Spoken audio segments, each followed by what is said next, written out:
how men sometimes struggle to like understand their feelings, but they don't fail to understand sex. Like it's Beautifully put.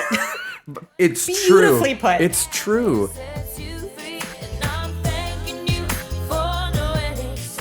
Hello and welcome to today's episode of Smut a Girl Wants Book Club, where two best friends talk about a book that we have just read. Today, I have with me the lovely Devin. We love Devin. And I am Kabriel, and we are going to be talking Heated Rivalry. Oh my gosh. By Rachel Reid. I'm so excited. I'm so excited. I love this book. It's only sort of popular right now. Just a little bit. I don't know you why. may have heard of Heated Rivalry. Crazy. I don't know why. It's really blown up. 100%. So I heard of Heated Rivalry. Obviously, the show is wildly popular. Did you find it when it was popular last year? So I have a different way in to Heated Rivalry. Go on. As a gay. Yes. Listen, I love all of the romantic-y like books that we have, but it's always female main character, male main character. Yes. And where's the male main character stories? Yeah. And they're the MMC action. Yeah, give me the MM. Give me the Love. MMs. I went through a stretch in the summer where I got a little bit tired of just reading our regular girls and guys, the classic romantic-y. heteronormative romantic Sarah J. trope. Maas. And I love it. I phase. absolutely love it. But sometimes you need a palate cleanser. It is actually hard to find pretty decent like gay MM romance novels. Mm-hmm. And I had a friend put me onto a different book called Him by... I'll find it out later. I can't remember. I'm so sorry. It'll go right here. And then I kind of got into the hockey thing.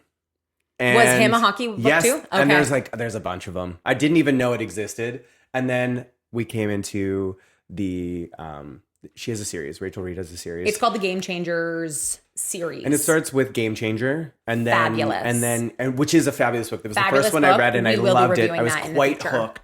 hooked. So hooked. And then this one, and then this is obviously like kind of the star book. This is a very different book from Game Changer as well, because when I read Game Changer, I didn't really know what to expect. And it's very like cutesy in a way where I was like, oh, can I finish this? Like I almost couldn't do it. And I'm so glad I did because it was so different. And let me tell you, I am so into it.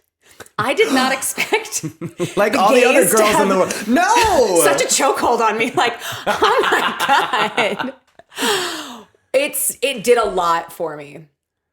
As it should. I think one of the things that I liked so much about Game Changers is the power dynamic in the book is very different than a lot of what we get in a lot of these like fantasy smut books. The power dynamic in Heated Rivalry was a complete shift. So it's a very different book from Game Changer. Both are fabulous. I see why they made it a show. 100%. To be completely honest. Now we're going to do our best not to talk too much about the show because this is a book club, not a show club. But the show is apparently... I actually haven't watched it yet. Which is... it's such a travesty because it's so I spend all my time good. reading. I get it. I totally get it. But I need you to take a break. I know. I need you. I know. I'll give you my Crave login. I swear I'll give it to you. You need to watch this. I have a friend who has given it to me. You need to watch. It's only 6 episodes. I know. You can do it. And apparently it's in really like good. one day. My entire December was watching Heated Rivalry. I think I watched the show 5 times. And I definitely watched Those the two last... have like chemistry. my I'm loving watching their God. press tour, by the way. Everything Amazing. about it has been amazing. Okay, would you like to know some fun facts about Rachel Reid, our tell me. author? Okay. Rachel Reid is a huge hockey fan. She's an East Coaster from Canada. The reason she started writing about cute smut, as she deems it, cute hockey smut, the reason she started writing about it is because she was so disappointed in the NHL for being very homophobic. They are notoriously homophobic. That is a very real thing. And it made her sad to be a hockey fan. So she wanted to kind of just give it a better dynamic and show that there's like nothing to be ashamed of. Isn't that beautiful? That's really sweet. I know. I do love that a woman took it upon herself to Who be would have like, thought that a you know woman what? could have written such good gay romance? My gosh. A lot of gay romances are written by women. And they do a great job of it, I will say. I love that. In my humble opinion. Very humble opinion. Random fun fact, she actually has Parkinson's, but she's very, very open about it. So her shakes have gotten definitely worse over the years. And so she's good with still like signing her names in books and stuff. But if it's ever anything like long form, she can't really do it anymore. But she's really, really open about it, which I think is a lovely thing. Wow, I had no idea. Amazing. Really, really amazing about it. Fun facts about Heated Rivalry in particular. So Game Changer first came out in 2018. And then I think Heated Rivalry came out in 2019. But it was inspired by for the Olympic watchers out there, it was inspired by Crosby and Ovechkin. I knew it. Right? I 100% and knew other that. sports rivalries and things like that. But she loves a good enemies to lovers trope. So she was like, let's make it hockey. Oh, I knew it too. Yeah. I was like, listen, I'm not really a hockey fan, but I grew up because like most boys in Canada, and I grew up in Saskatchewan. Where every town has a hockey rink and a curling rink, and that's all you do in the winter, is that I grew up playing hockey. And everybody knew Sidney Crosby. Everybody knew Alexander Ovechkin. Like those were like kind of like the huge stars. And I do remember reading this and being like, this is like kind of like this is just familiar. A little bit familiar. Why does this seem so familiar? So Crosby, if you want to say anything, now is the time. The world is behind you. Have you seen Sidney Crosby lately? He's such a He's really He's such a cutie. He's aged well. Like a fine wine. Like a very fine wine. It's like a reliable beer. No, really? I mean, yeah. Boring. No. Yeah. Okay. Do you have any other fun facts for me? Nah, that's all I got. Okay. I guess we do the back of the book now. Do you want to do it or do you want me to do it? I did it last time. Do you wanna do it? Nobody has ever let me do it. It's your show. Thank you so much. Let's get into it. Boston Bears captain Ilya Rozanov. Take two. I'm doing so well for my first time. Strong start. Now you know how it feels. Hot seat. Welcome. At least you don't have to say necromancer. It's going to haunt him forever. Literally haunted. Boston Bears captain Ilya Rozanov is everything Shane's not. The self-proclaimed king of the ice. He's as cocky as he is talented. No one can beat him, except Shane. Publicly, they're enemies. Privately, they can't stop touching each other. The smart thing to do? Walk away. Once a few secret hookups turn into a struggle to keep their relationship out of the press, the truth could ruin them both. But for Shane and Ilya, secrecy is soon no longer an option. That's it. That was great. Why aren't they all that short? Now the final flick of the hockey stick and the one gigantic scream. The puck is in, the Canadians win the good old hockey game. Oh, hockey game is the best game you can name. I really thought that was going to be easier than it was. I'm telling you, when I did it, the first time it was... I am so sorry I ever did that to you. So I think we just start getting really into it. First things first, we are going to talk characters on a scale of 1 to 5. How much did we like the characters in the book? 1 being we didn't like them. 5 being we totally love them. Are you going to start? I'm thinking about... You're thinking about a number? Yeah. This one's hard for you. I think it's because I am honestly going to give them a 3. I know. I would love to hear your reasoning why. See, this is what I was thinking, because I'm like, I love the book. So I was like, I should give them a 4.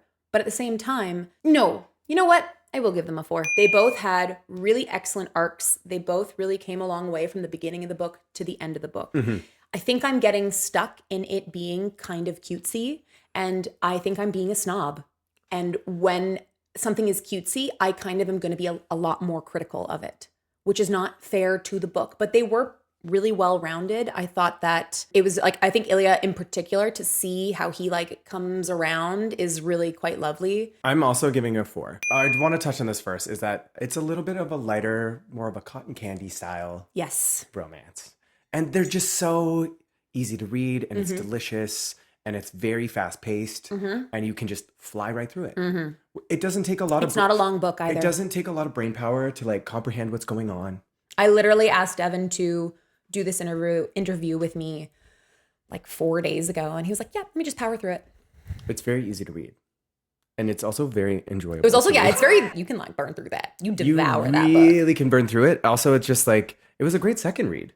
Character wise though, I see what you're saying, kind of. Okay. We should take like nationality into factor here. Okay. Canadians being reserved, blah blah blahs. We're boring. We're as as Ilya says throughout the book so many times, boring. We come by it nationally. But I do think there's like, there's like, we're looking at themes of like internalized homophobia, but also being in the spotlight and not knowing how to navigate like treacherous waters of like your feelings and how men sometimes struggle to like understand their feelings, but they don't fail to understand sex. Like it's beautifully put. It's beautifully put. It's true. But we have Rozanov, who is Russian, and we have like a history of like Russian like poetry and literature and like the way that they express themselves and love, and like their language is so rooted in history. And you see it in little chunks throughout the book, like how he's able to like express himself, but he expresses himself in Russian so that Shane doesn't understand. So cute. That was a good moment. So good. But you haven't even seen... Yeah, I know. It doesn't matter. Anyways, I say 4 across the board. I think that she did a good job of like laying it out, letting that internal world build. This isn't a big world, but like they're the top of the game. Yeah. They're at the top of the game. They have so much pressure on them, and they're like building their lives and building their careers and just orbiting each other, and they can't get enough of each other. And you're like, that's exactly what I want to see. Yeah. And that's exactly what I didn't need to be anything more. That's a really good point. Heck, I'd give it a 4.5. Wow. I think it's because it's gay. I'm giving it a 4.5. Represent. Okay, this is one of the things I'm most excited for is the blush factor. I was thinking about this the entire reread. On a scale of 1 to 5. 5. 5. I'm 5. I was blushing the whole time. It just made me so giddy. Like I was just so... Obviously, like you kind of fall in love with like the lone wolf. Yeah. Ilya. You really want to see that kind of lone wolf asshole loser like come around. Not loser. That's the wrong word. But that asshole like jerk. You want to see them come around. It's a really satisfying. And he does. So deliciously. He's the one that is always saying the things to encourage Shane. Like he really is like, he'll say the emotional thing. Yeah. As solid of a character as he is, and as like distant and like aloof, and he's dismissive, and he calls everybody boring, and he's got all these things. He's also the one that's like, you can say something emotional. He's encouraging Shane the entire time. Yeah, he definitely like shies away from it at points in the book when it gets a little too real. But he does, how do I word this? He doesn't shame Shane. Oh. When at any point when he talks about wherever he's at, he just kind of meets him there or allows him to kind of exist in that space, which I thought was really, really nice. I would actually give this book a 4 on the blush. Fine. And I will tell you why. Respect. Game Changer was like an eye-opening experience for me. I realized that the thing I liked the most about Game Changer was the fact that you didn't get that traditional power imbalance. I find that with a lot of classic romantasy or fantasy books. You've got the chick, you've got the dude, and there is this kind of power dynamic that plays where the guy is always more powerful, but he like submits to his woman, which is fine. Great. Love it. But when you had these two guys who were strong in their own right, physically and personality-wise, to see them just kind of meet each other was like, whoa, like I loved it. I loved it. It's interesting that you say that, but there are elements still of that traditional thing, because you have a seasoned NHL player. In Game Changer or Heated Rivalry? In Game Changer. Okay. I'm meeting there's you a at money, Game There's Changer. a money imbalance. There's a money power balance. Yes. Where, but there was no shame from Kip. No shame, but the shame was shame was all on Scott. But it was different because it was a for the actions. It wasn't just like a power imbalance where nothing could be done about it. It was a power imbalance because of the choices you were making, and I liked that. Okay, I do remember reading it and thinking it was a different take on it. I totally get that. Wait, should we do a Game Changers? We should totally do a Game Changers talk. I could talk about it literally all the time. For Heated Rivalry, the reason I'm bringing the blush down is because going from Game Changer, because I read one after the other. Yeah. Going from Game Changer to Heated Rivalry, where you have this huge power dynamic. The shame with which they were both struggling. No, that's more of a plot thing, but the power dynamic where, yes, Ilya like wanted Shane, but at the same time, the power dynamic was so great that it made me a little uncomfortable at times. Why do you think the power dynamic between these two characters is such a... Why do you think it has such a big divide? Maybe power is the wrong word. Shane was just so awkward. It made me cringe a little. Sorry.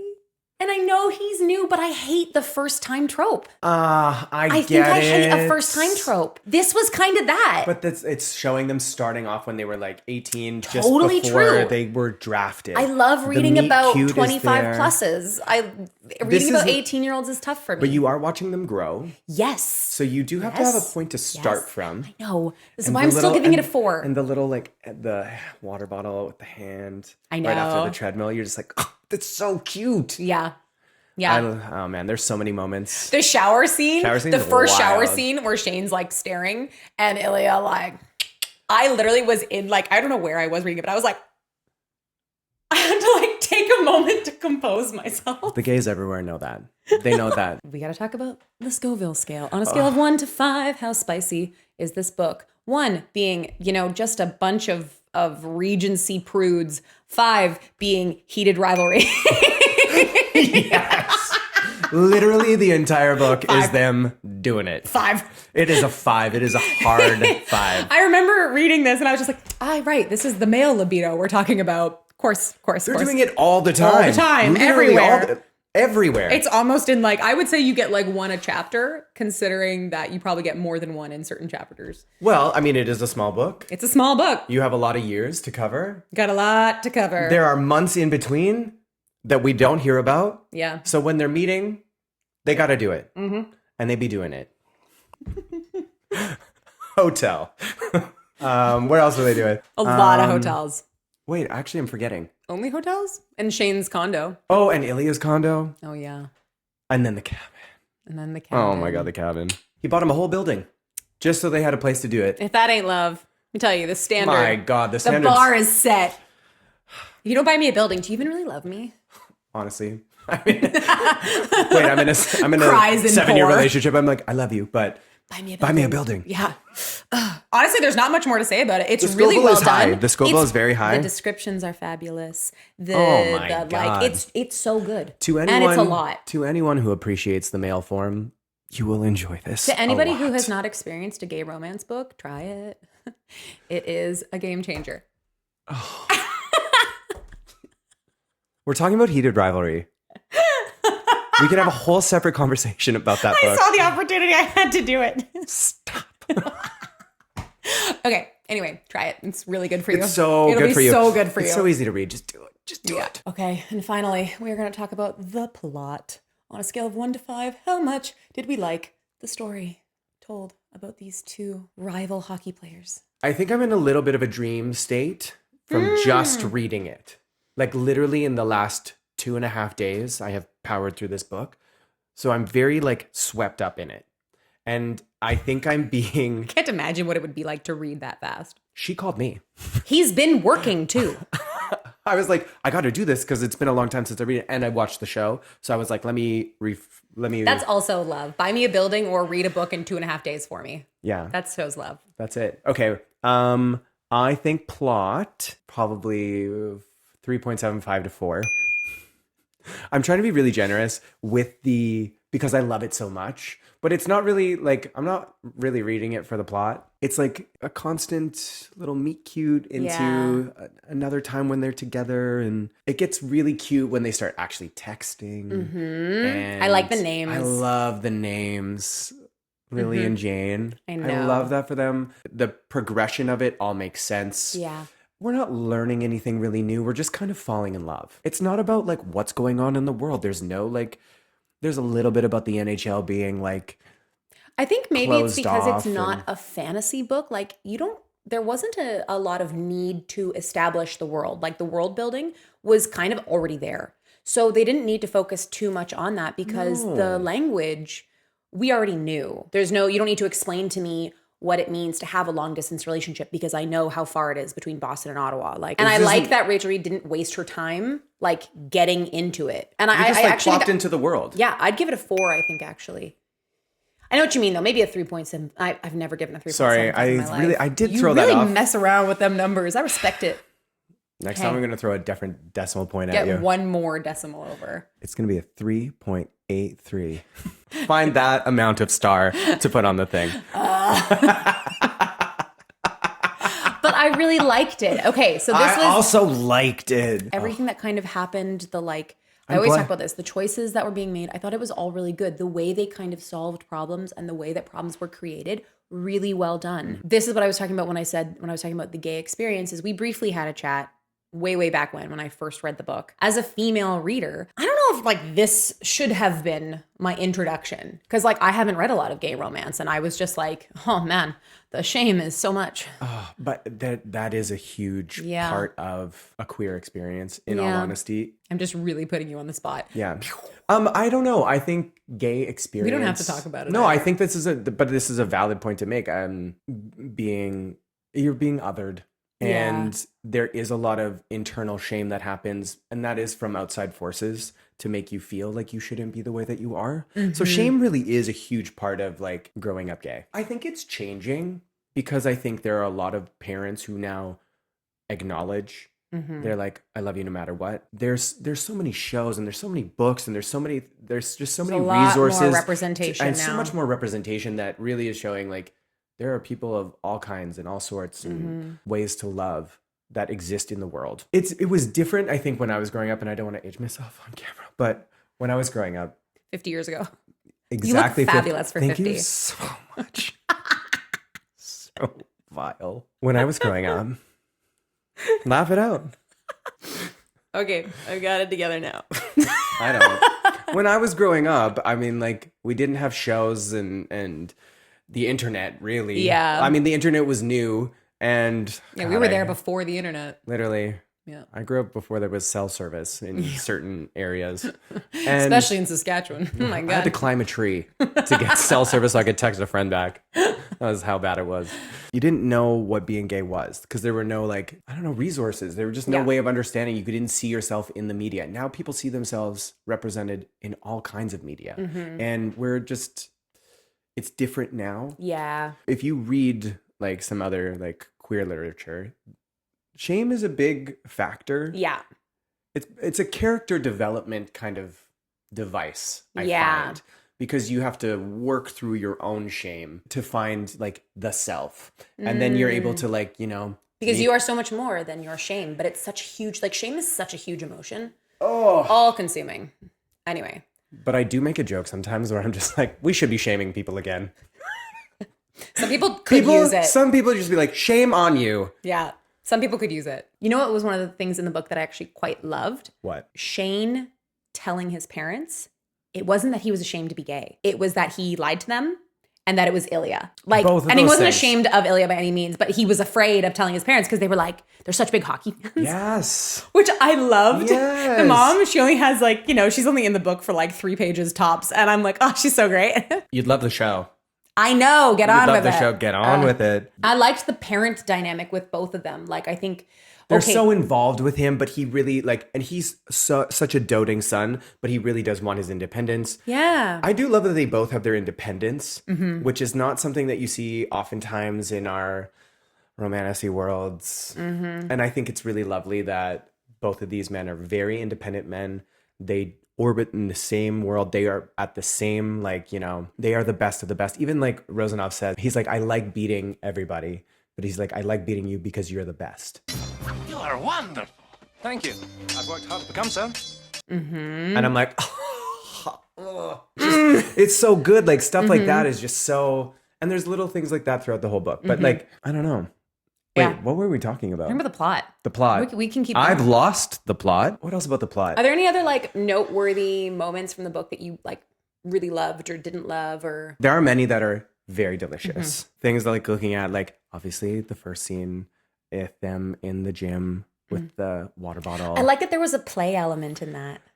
A play element? Well, the fact that they were racing each other. Oh, because they're super competitive. I just loved that. I was it's funny. Even then, they knew they were kind of opponents, but they kind of are having these moments of fun. Yeah, I loved that. Yeah. I love after the whatever NHL award they won, and they go back to the penthouse. And they did, I will say, and you haven't seen this yet, but they did such a good job of that in the series. I have heard that the series is fabulously It is a done. perfect representation of what this book describes. Okay. Crowned and boned. Man. Hey. The shower scene. Oh.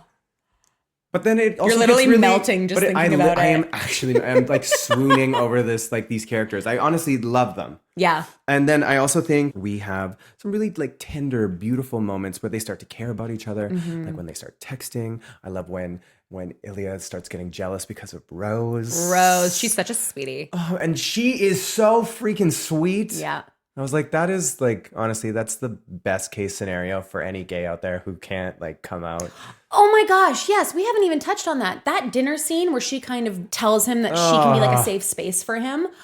Like she wants to genuinely be friends. She just likes him as a person. And it's like, hey, I don't need to do it for you for us to still be, that was such a beautiful, beautiful evolved. moment. That was such an evolved mentality. Instead of being like vindictive and hating you, be like, how could you treat me like this? And just like just so kind. so understanding. That was a really, really good scene. That was a good really scene. beautiful. When Rosanov's father passes away.